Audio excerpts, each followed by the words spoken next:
ఈరోజు వీడియోలో కోల్డాక్ట్ క్యాప్సూల్ గురించి పూర్తిగా తెలుసుకుందాం. ఈ క్యాప్సూల్లో ఏముంటుంది, ఏ సమస్యలకు ఉపయోగిస్తారు, ఎలా వాడాలి, ఎలాంటి సైడ్ ఎఫెక్ట్స్ రావచ్చు, ఎవరెవరు జాగ్రత్తగా ఉండాలి అనే విషయాలను సింపుల్ తెలుగులో తెలుసుకుందాం. కోల్డాక్ట్ క్యాప్సూల్ అనేది ఒక కాంబినేషన్ మెడిసిన్. సాధారణంగా ఇందులో ఫెనైలెప్రిన్ మరియు క్లోర్ఫెనరమిన్ మలేట్ ఉంటాయి. యూజెస్: ఫెనైలెప్రిన్ ముక్కులో వాపు వల్ల ఏర్పడిన దిబ్బను తగ్గించి శ్వాస తీసుకోవడం సులభం చేస్తుంది.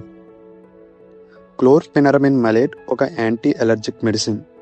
ఇది తుమ్ములు, ముక్కు కారడం, ముక్కులో దురద, కళ్ళలో నీరు రావడం వంటి అలర్జీ లక్షణాలను తగ్గిస్తుంది.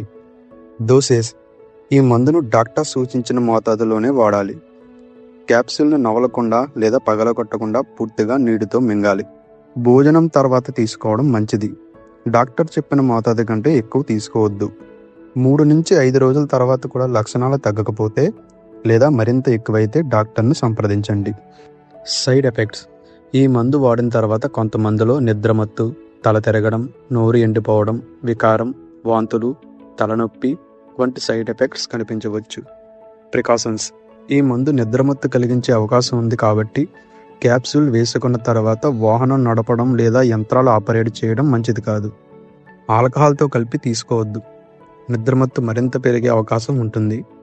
హై బీపీ, గుండె జబ్బులు, థైరాయిడ్ సమస్యలు, గ్లాకోమా, ప్రోస్టేట్ సమస్యలు, కాలేయం లేదా కిడ్నీ సమస్యలు ఉన్నవారు డాక్టర్ సలహాతో మాత్రమే వాడాలి. గర్భిణీలు మరియు పాలిచ్చే తల్లులు కూడా డాక్టర్ సూచన మేరకే ఈ మందును వాడాలి. గుర్తుంచుకోండి, కోల్డాక్ట్ క్యాప్సూల్ అనేది జలుబు లక్షణాలను తగ్గించే మందు మాత్రమే. ఇది యాంటీబయాటిక్ కాదు, వైరస్ని చంపదు. అవసరం లేకుండా తరచుగా స్వయంగా ఈ మందును వాడకండి. మందులు ఎప్పుడూ డాక్టర్ సూచన మేరకే వాడండి. ఇలాంటి ఉపయోగకరమైన మెడిసిన్ సమాచారం కోసం తెలుగు మెడిసిన్స్ను ఫాలో చేయండి.